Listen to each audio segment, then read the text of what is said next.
नमस्कार, आप सभी का पुनः स्वागत है मेरे इस YouTube चैनल पे। हम पढ़ रहे हैं नौकर, कक्षा 8 की हिंदी की पाठ्य पुस्तक बसंत भाग 3 का 15वां पाठ। नौकर कहने से हमें समझ में आता है वह व्यक्ति जो घर के कार्यों में हमारी सहायता करता है, हमारे कहे अनुसार कार्यों को करता है और जिसके लिए हम उसे किसी प्रकार का मेहनताना देते हैं। तो आइए पाठ के अंदर पढ़कर जानते हैं कि इस पाठ में नौकर का किस तरह से वर्णन किया गया है। आश्रम में गांधी कई ऐसे काम भी करते थे जिन्हें आमतौर पर नौकर चाकर करते हैं। प्रस्तुत पाठ में महात्मा गांधी जी, हमारे देश के राष्ट्रपिता का वर्णन किया गया है और बताया गया है कि वे अपने आश्रम में कई ऐसे काम करते थे जिन्हें आमतौर पर लोग नौकर चाकरों से करवाते हैं या नौकर चाकर जिन कार्यों को करते हैं। जिस जमाने में वे बैरिस्ट्री से हजारों रुपये कमाते थे, उस समय भी वे प्रतिदिन सुबह अपने हाथ से चक्की पर आटा पीसते थे। चक्की चलाने में कस्तूरबा और उनके लड़के भी हाथ बटाते थे। कस्तूरबा उनकी पत्नी का नाम है, तो उनकी पत्नी और उनके लड़के उनका हाथ बटाते थे, यानी कि उनकी मदद करते थे। इस प्रकार घर में रोटी बनाने के लिए महीन या मोटा आटा वे खुद पीस लेते थे। साबरमती आश्रम में भी गांधी ने पिसाई का काम जारी रखा। वह चक्की को ठीक करने में कभी कभी घंटों मेहनत करते थे। एक बार एक कार्यकर्ता ने कहा कि आश्रम में आटा कम पड़ गया है। आटा पिसवाने में हाथ बटाने के लिए गांधी फौरन उठकर खड़े हो गए। गेहूं पीसने से पहले उसे बीन कर साफ करने पर वो जोर देते थे। कोपीनधारी इस महान व्यक्ति को अनाज बीनते देखकर उनसे मिलने वाले लोग हैरत में पड़ जाते थे। बाहरी लोगों के सामने शारीरिक मेहनत का काम करते देख गांधी जी को शर्म नहीं लगती थी। एक बार उनके पास कॉलेज के कोई छात्र मिलने आए। उनको अंग्रेजी भाषा के अपने ज्ञान का बड़ा गर्व था, यानी कि उन्हें इस बात का गर्व था कि उन्हें अंग्रेजी भाषा आती है। गांधी से बातचीत के अंत में बोले, बाबू, यदि मैं आपकी कोई सेवा कर सकूं तो कृपया मुझे अवश्य बताएं। उन्हें आशा थी कि बापू उन्हें कुछ पढ़ने लिखने का कार्य देंगे। गांधी जी ने उनके मन की बात ताड़ ली, यानी कि अनुमान लगा ली और बोले, अगर आपके पास समय हो तो इस थाली के गेहूं बीन डालिए। आगंतुक बड़ी मुश्किल में पड़ गए, लेकिन अब तो कोई चारा नहीं था। क्यों? क्योंकि उन्होंने स्वयं गांधी जी से कार्य के लिए पूछा था। 1 घंटे तक गेहूं बीनने के बाद वह थक गए और गांधी जी से विदा मांगकर चले गए। कुछ वर्षों तक गांधी ने आश्रम के भंडार का काम संभालने में मदद की।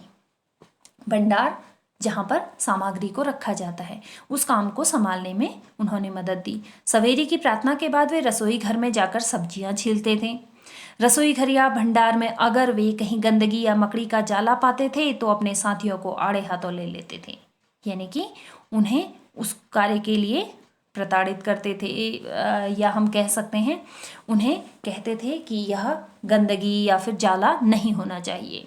उन्हें सब्जी, फल और अनाज के पौष्टिक गुणों का ज्ञान था, अर्थात सब्जियों को किस तरह से खाया जाता है, किस सब्जी के भीतर हमें कार्बोहाइड्रेट, प्रोटीन, वसा, विटामिन, मिनरल मिलता है, ये सारी चीज़ें उन्हें ज्ञान थी। एक बार एक आश्रमवासी ने बिना धोए आलू काट दिए। गांधी जी ने उसे समझाया कि आलू और नींबू को बिना धोए नहीं काटना चाहिए। एक बार एक आश्रमवासी को कुछ ऐसे केले दिए गए जिनके छिलकों पर काले चकत्ते पड़ गए थे। उसने बहुत बुरा माना, यानी कि उसे बुरा लगा कि यह केला जो खराब होने जा रहा है वह उसे दिया जा रहा है। तब गांधी ने उसे समझाया कि ये जल्दी पच जाते हैं और तुम्हें खास तौर पर इसलिए दिए गए हैं कि तुम्हारा हाजमा कमजोर है, क्योंकि जो केला पक गया है या पकने से कुछ ज़्यादा पक गया है तो वह अगर कोई व्यक्ति खाता है तो उसे पचाने में ज़्यादा मेहनत नहीं करनी पड़ती है उसे पेट को। इसीलिए उस व्यक्ति को, क्योंकि उसका हाजमा खराब था, कमज़ोर था, वह केला दिया गया था और इस बात को गांधी जी ने उसे समझाया क्योंकि वह इस बात का बुरा मान रहा था। गांधी जी आश्रमवासियों को अक्सर स्वयं ही भोजन परोसते थे। इस कारण वे बेचारे बेस्वाद उबली हुई चीज़ों के विरुद्ध कुछ कह नहीं पाते थे। यानी कि आश्रम में इस तरह का खाना बनता था जो स्वास्थ्यवर्धक होता था, क्योंकि उबला खाना जो होता है स्वास्थ्य के लिए काफ़ी लाभदायक होता है। अब इस तरह का खाना रसोई में बनता था और गांधी जी स्वयं ही उसे परोसते थे।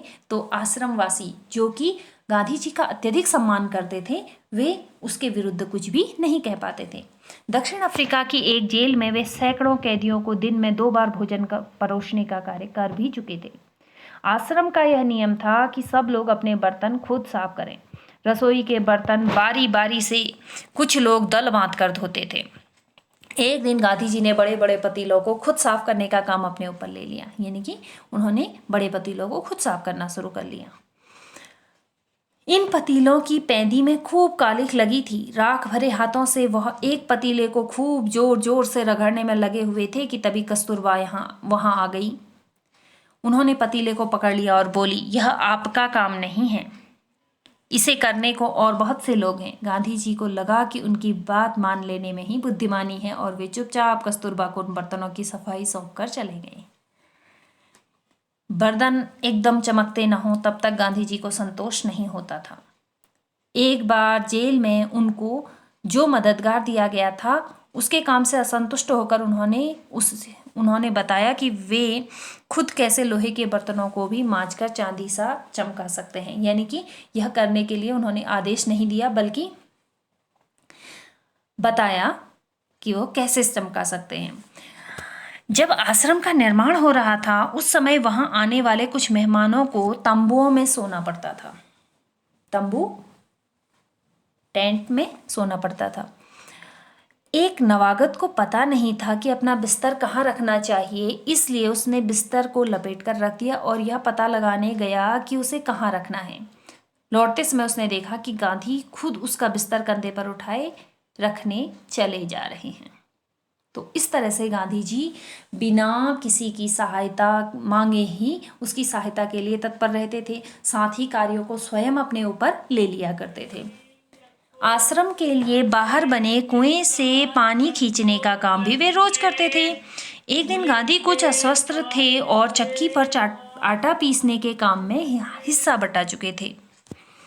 उनके एक साथी ने उन्हें थकावट से बचाने के लिए अन्य आश्रमवासियों की सहायता से सभी छोटे बड़े बर्तनों में पानी भर डाला। गांधी जी को यह बात पसंद नहीं आई, मन में कुछ ठेस भी लगी। उन्होंने बच्चों के नहाने का एक टब उठा लिया, कुएं में से पानी भरकर टब को सिर पर उठाकर आश्रम में ले आए। बेचारे कार्यकर्ता को बहुत पछतावा हुआ। अर्थात वे किसी भी स्थिति में अपना कार्य स्वयं करना चाहते थे। शरीर से जब तक बिल्कुल लाचारी न हो तब तक गांधी जी को यह बात बिल्कुल पसंद नहीं थी कि महात्मा या बूढ़े होने के कारण उनको अपने हिस्से का दैनिक शारीरिक श्रम न करना पड़े। उनमें हर प्रकार का काम करने की अद्भुत क्षमता और शक्ति थी। वह थकान का नाम भी नहीं जानते थे। दक्षिण अफ्रीका में बोअर युद्ध के दौरान उन्होंने घायलों को स्ट्रेचर पर लादकर एक एक दिन में 25-25 मील तक ढोया था। वह मीलों पैदल चल सकते थे। दक्षिण अफ्रीका में जब वे टॉलस्टॉय की बाड़ी में रहते थे तब पास के शहर में कोई काम होने पर दिन में अक्सर 42 मील तक पैदल चलते थे। इसके लिए वे घर में बना कुछ नाश्ता साथ लेकर सुबह 2 बजे ही निकल पड़ते थे। शहर में खरीदारी करते करते और शाम होते होते वापस फॉर्म पर लौट आते थे। उनके अन्य साथी भी उनके इस उदाहरण का खुशी खुशी अनुकरण करते थे। यानी कि वह उन्हीं के समान कार्य करते थे। एक बार किसी तालाब की भराई का काम चल रहा था जिसमें गांधी जी के साथी लगे हुए थे। एक सुबह काम खत्म करके वे लोग फावड़े, कुदाल और टोकरियां लिए जब वापस लौटते तो देखते हैं कि गांधी जी ने उनके लिए तस्तरियों में नाश्ते के लिए फल आदि तैयार करके रखे हैं। एक साथी ने पूछा, आपने हम लोगों के लिए यह सब कष्ट क्यों किया? क्या यह उचित है कि हम आपसे सेवा करवाएं? गांधी जी ने मुस्कुरा कर उत्तर दिया, क्यों नहीं, मैं जानता था कि तुम लोग थके मादे लौटोगे। तुम्हारा नाश्ता तैयार करने के लिए मेरे पास खाली समय था और इसीलिए मैंने यह कार्य कर दिया। दक्षिण अफ्रीका में रहने वाले भारतीयों के जाने माने नेता के रूप में गांधी भारतीय प्रवासियों की मांगों को ब्रिटिश सरकार के सामने रखने के लिए एक बार लंदन गए। वहाँ उन्हें भारतीय छात्रों ने एक शाकाहारी भोज में आमंत्रित किया। छात्रों ने इस अवसर के लिए स्वयं ही शाकाहारी भोजन तैयार करने का निश्चय किया। तीसरे पहर 2 बजे एक दुबला पतला और छरहरा आदमी आकर उनमें शामिल हो गया और तख्तियाँ धोने, सब्जी साफ करने और अन्य छोटे-मोटे काम करने में उनकी मदद करने लगा। बाद में छात्रों का नेता वहां आया तो क्या देखता है कि वह दुबला पतला आदमी और कोई नहीं, उस शाम को भोज में निमंत्रित उनके सम्मानित अतिथि गांधी थे। अर्थात गांधी जी, जिनका वहां पर काफ़ी सम्मान था, उन्हें निमंत्रण दिया गया था भोज के लिए, वो चाहते थे तो उनके सम्मान को पाते हुए वे आसानी से बैठकर वहाँ पर भोज बनने का इंतजार कर सकते थे, लेकिन उन्होंने ऐसा नहीं किया, बल्कि वे उन छात्रों की मदद करने लगे और कार्य में लग गए। गांधी जी दूसरों से काम लेने में बहुत सख्त थे, लेकिन अपने लिए दूसरों से काम कराना उन्हें नापसंद था। यानी कि अगर उन्हें दूसरों से काम कराना है तो वे सख्ती से काम करवाते थे, लेकिन अपना जो कार्य था वह दूसरों से नहीं कराते थे। एक बार एक राजनीतिक सम्मेलन से गांधी जी अपने डेरे पर लौटे तो रात हो गई थी। सोने से पहले वे अपने कमरे का फर्श बुहार रहे थे, यानी कि साफ कर रहे थे।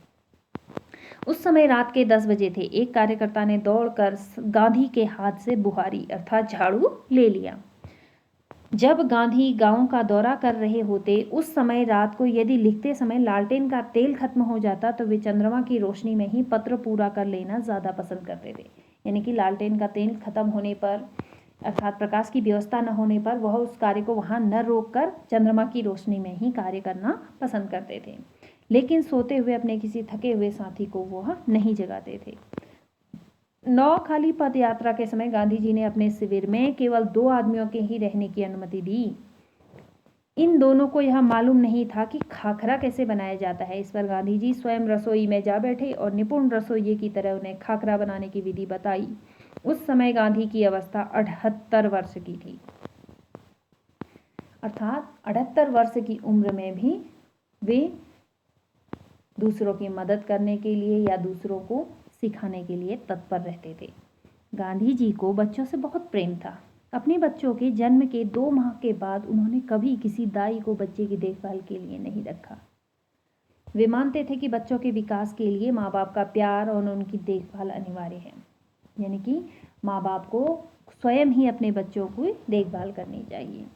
वे माँ की तरह बच्चों की देखभाल कर सकते थे, खिला पिला और बहला सकते थे। एक बार दक्षिण अफ्रीका में जेल से छूटने के बाद घर लौटने पर उन्होंने देखा कि उनके मित्र की पत्नी श्रीमती पोलक बहुत ही दुबली और कमज़ोर हो गई हैं। उनका बच्चा उनका दूध पीना नहीं छोड़ता और वह उसका दूध छुड़वाने की कोशिश कर रही थी। बच्चा उन्हें चैन नहीं लेने देता था और रो रो कर उन्हें जगाए रखता था। गांधी जी जिस दिन लौटे उसी रात से उन्होंने बच्चे की देखभाल का काम अपने हाथों में ले लिया। सारे दिन बड़ी मेहनत करने, सभाओं में भाषण देने के बाद 4 मील पैदल चलकर गांधी कभी कभी रात को 1 बजे घर पहुंचते थे और बच्चे को श्रीमती पोलक के बिस्तर पर से उठाकर अपने बिस्तर पर लिटा लेते। वह चारपाई के पास एक बर्तन में पानी भरकर रख लेते ताकि यदि बच्चे को प्यास लगे तो उसे पिलाकर सुला सकें, लेकिन इसकी ज़रूरत ही नहीं पड़ती थी। बच्चा कभी नहीं रोता था और उनकी चारपाई पर रात में आराम से सोता रहता था। 1 पखवाड़े तक माँ से अलग सुलाने के बाद बच्चे ने माँ का दूध छोड़ दिया। गांधी जी अपने से बड़ों का आदर करते थे। दक्षिण अफ्रीका में गोखले गांधी के साथ ठहरे हुए थे। उस समय गांधी जी ने उनके दुपट्टे पर स्त्री प्रेस जो आप लोग बोलते हैं, तो उन्होंने उनके दुपट्टे पर इस्त्री की। वह उसका बिस्तर ठीक करते थे, उनको भोजन परोसते थे और उनके पैर दबाने को भी तैयार रहते थे। गोखले बहुत मना करते थे, लेकिन गांधी नहीं मानते थे। महात्मा कहलाने से बहुत पहले एक बार दक्षिण अफ्रीका से भारत आने पर गांधी कांग्रेस के अधिवेशन में गए। वहां उन्होंने गंदे पाखाने साफ किए और बाद में उन्होंने एक बड़े कांग्रेसी नेता से पूछा, मैं आपकी क्या सेवा कर सकता हूँ? नेता ने कहा, मेरे पास बहुत से पत्र इकट्ठे हो गए हैं जिनका जवाब देना है। मेरे पास कोई कारकुन नहीं है जिसे यह काम दूं। क्या तुम यह काम करने को तैयार हो? गांधी जी ने कहा, जरूर, मैं ऐसा कोई भी काम करने को तैयार हूँ जो मेरी सामर्थ्य से बाहर न हो। अर्थात ऐसा कोई भी कार्य जो मैं कर सकता हूँ उस कार्य को करने के लिए मैं तैयार हूँ। यह काम उन्होंने थोड़े ही समय में समाप्त कर डाला और इसके बाद उन्होंने उन नेता की कमीज के बटन आदि लगाने और अन्य सेवा का काम खुशी से किया। जब कभी आश्रम में किसी सहायक को रखने की आवश्यकता होती थी तब गांधी किसी हरिजन को रखने का आग्रह करते थे। उनका कहना था, नौकरों को हमें वेतन भोगी मजदूर नहीं बल्कि अपने भाई के समान मानना चाहिए। भले ही हम नौकरों को हम उनके कार्य के लिए वेतन देते हैं, लेकिन उनके लिए हमारा जो व्यवहार है वो भाई के समान होना चाहिए, ऐसा गांधी जी का मानना था। इसमें कुछ कठिनाई हो सकती है, कुछ चोरियां हो सकती है, फिर भी हमारी कोशिश सर्वथा निष्फल नहीं जाएगी। अर्थात अगर हम उन्हें भाई के समान प्रेम से रखेंगे तो हो सकता है कि वो हमारे अत्यधिक विश्वास का फ़ायदा उठाएं या कुछ इस तरह का कार्य हो जो हमें कठिनाई में डाल दें, लेकिन उनका ये मानना था कि यह सब करना पूरी तरह से निष्फल नहीं होगा। उन्हें यह मालूम ही न था कि किसी को नौकर की भांति कैसे रखें, यानी कि नौकरों की तरह काम कैसे करवाना चाहिए, इस चीज़ को गांधी जी जानते ही नहीं थे। एक बार भारत की जेल में उनके कई साथी कैदियों को उनकी सेवा टहल का काम सौंपा गया। एक आदमी उनके फल धोता या काटता, दूसरा बकरियों को दूधता, तीसरा उनके निजी नौकर की तरह काम करता और चौथा उनके पाखाने की सफाई करता। एक ब्राह्मण कैदी उनके बर्तन धोता तो दो गोरे यूरोपियन प्रतिदिन उनकी चारपाई बाहर निकालते थे। गांधी ने देखा कि इंग्लैंड में ऊंचे घरानों में घरेलू नौकरों को परिवार का आदमी माना जाता था। एक बार एक अंग्रेज के घर से विदा लेते समय उन्हें यह देखकर खुशी हुई कि घरेलू नौकरों का उनसे परिचय नौकरों की तरह नहीं बल्कि परिवार के सदस्यों के समान कराया गया। यानी कि उनको यह बात इंग्लैंड की अच्छी लगी। एक बार एक भारतीय सज्जन के यहाँ काफ़ी दिनों तक ठहरने के बाद गांधी जब चलने लगे तब उस घर के नौकर ने उनसे विदा ली और कहा, मैं कभी किसी को अपना नौकर नहीं समझता, उसे भाई या बहन ही माना है और आप लोगों को भी मैं अपना भाई समझता हूँ। आपने मेरी जो सेवा की उसका प्रतिदान देने की सामर्थ्य मुझ में नहीं है, लेकिन ईश्वर आपको इसका पूरा फल देंगे। इस प्रकार गांधी जी की नौकरों के संदर्भ में जो परिभाषा थी वह अन्य थी। भले ही नौकरों को वेतन दिया जाता है, लेकिन जिस तरह से वह हमारी सेवा करते हैं वह प्रतिदान हम कभी भी उन्हें नहीं दे सकते हैं। यह लेख अनु बंदोपाध्याय के द्वारा लिखा गया है। अनु बंदोपाध्याय जो थी वो 1917 से 2006 तक उनका जीवन काल रहा और स्वतंत्रता आंदोलन के साथ साथ सामाजिक कार्यों में भी गांधी जी की अभिन्न सहयोगी रहीं। उन्होंने collectorate works of Mahatma Gandhi के संपादन के अलावा कस्तूरबा ट्रस्ट के साथ भी काम किया। बहुरूप गांधी में लेखिका ने गांधी जी की दिनचर्या के उन कार्यों को रोचकता से लिखा है जिन्हें गांधी खुशी से करते थे। गांधी जी केवल राष्ट्रपिता और स्वाधीनता के निर्माता ही नहीं थे, उनके जीवन के हर प्रसंग से सीखा जा सकता है। आशा है आप लोगों को पाठ समझ में आया होगा। चैनल के साथ जुड़े रहने के लिए धन्यवाद।